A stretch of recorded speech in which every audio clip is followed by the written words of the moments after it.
Welcome back, everybody, to WigginsTV. I'm your host, S.Wiggins, a.k.a. Worldwide Wiggins. I got a special guest, highly respected and highly requested, in a very rare bomb interview. You know, we've been missing each other for a long time. I was promising that I'm going to do this one, but it's finally come to fruition, man. Please welcome my guest, Kenbo from PlayBoy Style Crip. How you feeling, Roby? I'm good, homie, maintaining. Blessed to be here, blessed to be alive, you know. For sure, man.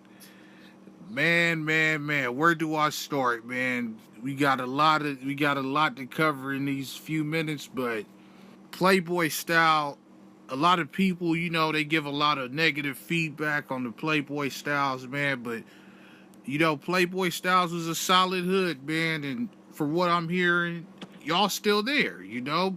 Probably not seen as much, but still there. So give me a misconception of what I might have said in the video or what people are saying that's not true about PlayBoy Style.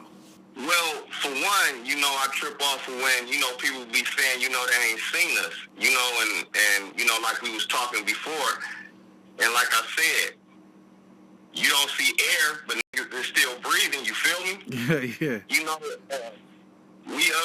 you know, a lot of us is older now, you know what I'm saying? You know, but we still around, we still have get-togethers and all that type of shit. But, you know, like I said, it would be crazy if dudes was still standing in front of the liquor store. So don't expect that, but, you know, Right. we still here. We still doing our thing, you know what I mean?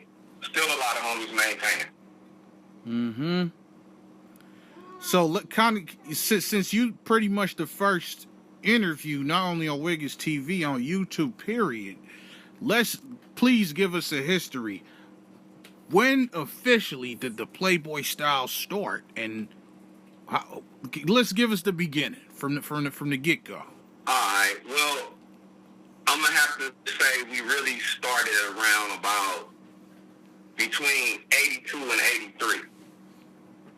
You know what I'm saying? That's when we officially, you know what I'm saying, start really pushing the line as far as 106th Street PlayBoy Styles. You know what I mean? And at first, you know, I'm going to keep it 100. We was really trying to, you know, I guess be more like hustler, player type dudes. You know what I'm saying? But this is we talking about the early 80s. You know what I mean? So right in our neighborhood is the 107th. And we grew up with them, so we know all of them. And a lot of us, you know what I mean, we grew up with them dudes, and they was our partners when we was kids. But some of them started banging earlier than we did, and we was more like hustlers. But because of the neighborhood we stayed in, anywhere we went, you know, niggas ask us, where y'all from? You know, we like from 106th Street PBS. Oh. First thing they say, where that's at? Oh, that's off of Vermont Bullong. Oh, y'all get along with the Hoovers. You know what I mean? And so eventually, after a while, you know, we was like, we don't have no choice. We got to keep it crippin'. And so that's how that kind of took place. For sure. Yeah.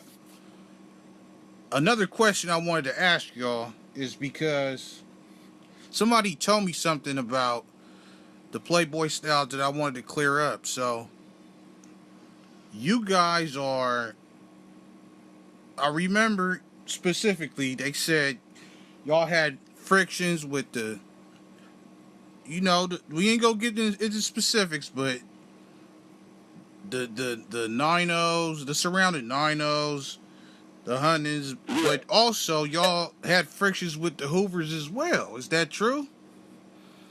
Well, that came later on. But initially, yeah, the first people we started really getting into it with was the same people, you know, that the Hoovers was getting into it with. The 9-0s, the neighborhoods, the Denver lanes, whoever was in our surrounding area that didn't get along with our section, it was cracking. That's what it was. You know what I mean? And so a lot of times, what people don't know is, especially in the late 80s and the early 90s, if you came through our section, you would see about 20 dudes standing out there. But a lot of times, if you wasn't from our neighborhood, you would know about 15 of them dudes was from PBS, 106th Street, and anybody from that era will tell you that because they know. And the friction with the Hoovers came a lot later. But for the most part, the 106s and the 107s, man, for the most part, our history was entangled, and we was cool. We was like, you know, younger than them, but they knew all of us, you know what I'm saying? Right. So it never was the originals, it was never no issues like that. We had squabbles and shit like that. That was normal, you know what I mean? We a block away, you know, but it wasn't like how niggas is putting it now. For sure. Now, with that being said, because I've seen a few pictures, excuse me, online of with some of your hubbies from your set, man. So, respectfully, would y'all hit the and it was jail pictures, by the way. So, right. Would y'all hit the county or, you know, prison? Like, which car do y'all go under? Is it the moving or the which one? Moving. Oh, all right, for sure. That's yeah. We moving, man. We PlayBoys. But the thing is, because on the side of town we are like, right. The PlayBoy Geographic is in West LA. You know, the PBS is from South Central. What'd you say? I said right. Yeah. We in South Central, so that's, you know, different sides of town, but still the homies. But yeah, we moving, man. Right. Now, what about the PlayBoy Hustlers? Is y'all cool with them? Yeah, them is our homeboys. You know, we all went to the school together and all that. Yeah, them is the homies. We all know each other. Right. And also the PlayBoy 13. What about them? Because they got black members too. The Hispanics, well, you know, I mean, whenever we run into them, it's cool. It ain't never no issue or nothing. It's always been cool with them too. But it ain't like we kick it with them like how we kick it with the PBHs and the PBGs. For sure. Now help me with this one, because there's a school, I believe it's a middle or elementary school, like close to you know where the 90s Orchard block Crips is at, where the Hoovers go. Did y'all go to that school? Was it Bret Hart or something? Yeah, we went to Bret Hart in Washington. You know, that's what I was trying to tell you. Like, you know, history, man. Back in the days, if you think about the blocks, it's like 8 Deuce PBS. Then it's 8 Trey Hoovers. It's 9-5 PBSs. And then you got 9-4 Hoovers and 9 Deuce Hoovers. And then you got the 10-6 PBSs. And then you got the 107 Hoovers. See how that is? Right. Yeah, for sure. So our hood and they hood is the same hood. It's no different neighborhood. You know, when we say the hood and they say the hood or the section, we talking about the same place. The same stores, all that. Yeah, I see. But, you know, now if you asking younger Hoovers or young, you know what I'm saying, the younger Hoovers, if they infants and, you know, number 6s and 5s and shit like that, you know, they gonna have a different opinion on us. You know what I'm saying? Because the generational gap on it. But if you was talking to some, you know what I'm saying, and I'm keeping it 100, if you was talking to some Hoovers from the late 80s, early 90s, it's a whole different get down. You know, they gonna say, you know, shit, we was cool with them niggas, the homies, they know us. You know, we know them. For sure. But, you know, over time, you know, shit changed. You know what I'm saying? That's right. All right, so do y'all throw up the rabbit sign, or do y'all represent a rabbit, or nah, like that's other Playboys? Nah, we all do it the same way. Oh, all right, for sure. It's all the same. We all do it the same way. With all due respect, if you remember, and for all my subscribers out there, if y'all remember the video that I first did on the PlayBoy Styles, and it was a brother with the curls in his head, and he he kind of favored Turtle from Santana Block, Compton Crip. You know who I'm talking about? Yeah, that's my homeboy Sleepy. Rest in peace. Oh, for sure, for sure. Yeah, Yeah. how was he in the street? He was one of the hitters. He was legendary. Well known, homie. Sleep was well known. We used to call him Super Crip. Yeah, he was a wild one, homie. You know, that's why I say, like, he was still around, man. You know, he just passed away, I think, a year and a couple months ago. Oh, he just passed away. Oh, wow. Wow. Yeah, that just happened, man. Yeah, it just happened. He was still, you know what I'm saying, out there, like, in the field, you know? Older, but, you know, still, you know. For sure. Rest in peace to my day one, man. I grew up across the street from kids, you know? Wow, my condolences. All right, so just a couple more questions. So, seeing as how there's 95, 106, and in the 80s and all that, do y'all celebrate different hood days, or is it like one general hood day? And if so, what is y'all hood day? Well, the PlayBoy Gangsters is 724, and, you know, we kick it with them on their day, but then on our days, it's basically our street. You know what I'm saying? So we go about a month. All right. That's dope. Yeah. So how did you get courted on to the PlayBoy Styles? Well, actually, man, you know what I'm saying? We squabbled up. That was, you know, part of the get down, you know, and back then it was a little different, you know what I'm saying? Not only did you have to get down, then you had to go do some shit, you know what I'm saying, to make sure you was solid. So our get down was a little bit different. And you was a teenager, I'm assuming? Yeah, I was probably like about 14, 15. Okay. Now, there's Playboy Hustlers, Playboy Gangster. What made y'all say Playboy Style is the name for y'all? Because it sounds cool, but let's kind of give the subscribers and the viewers out there the meaning behind it. Well, like I was telling you, initially, we wasn't banging like that. We was more hustler type, player type dudes initially. Right, you know what I'm saying?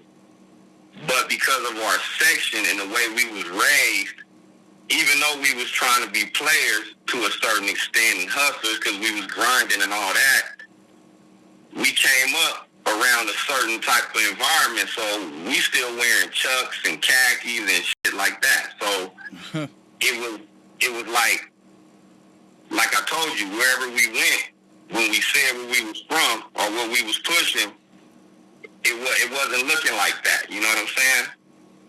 Right. And because of the area we was from, it was just on. And no other hoods was accepting that we wasn't with the Hoovers at that time, or we wasn't Crips. For sure. All right. So it was kind of like, you know what I mean? It just flipped that way. For sure. In the 80s and early 90s, man, gangbanging was at an all-time high. You had to really be, you know, with it. I heard, yeah. You know, and these dudes now, I don't know, man, they you know, they quick to shoot. You know, we had to have a squabble first before it got there. You know what I'm saying? But, yeah, it was a little bit different back then. For sure. Yeah. Okay, so you said 80s to 90s. Now, that right there, to a lot of people, that represents the Reagan era, the Ronald Reagan era, and the crack era. How did crack affect y'all neighborhood in your eyes? Well, when that hit, that's what turned everything up. You know what I mean? Now you got gang members with money. You know what I mean? But it also messed everything up because at the time we was kids, man, and we didn't realize what we was doing. You know what I mean? We was tearing our community up and had no idea. You know, you selling dope to everybody in the hood, and you ain't realizing what's happening. You know what I mean? But it was wild, homie. It was, you could get anything you want at any given time. You know what I mean? But it could also go down at any given time. Mm-hmm. A lot of dudes come in and out of jail. You know what I mean? We thought that was regular. Going to camp, going to YA, going to YTS, that was normal. Yeah, that was, you know, unfortunately, some cats wanted to go. You know what I mean? Wow. Just with that reputation. Yeah, it was a trip, homie. We was, you know, pretty twisted at that time in our way of thinking, you know. As far as the PBSs, as far as the 106th Street PBSs, the 95th Street PBSs, the 8 Deuce PBSs, the 9 Trays, you know, in the midst of all of that turmoil around us, I have to say, man, you know, we held it down. We took some losses, but we held it down, you know. Right. Right. For sure. Now, one last question. I'm going to let you take over.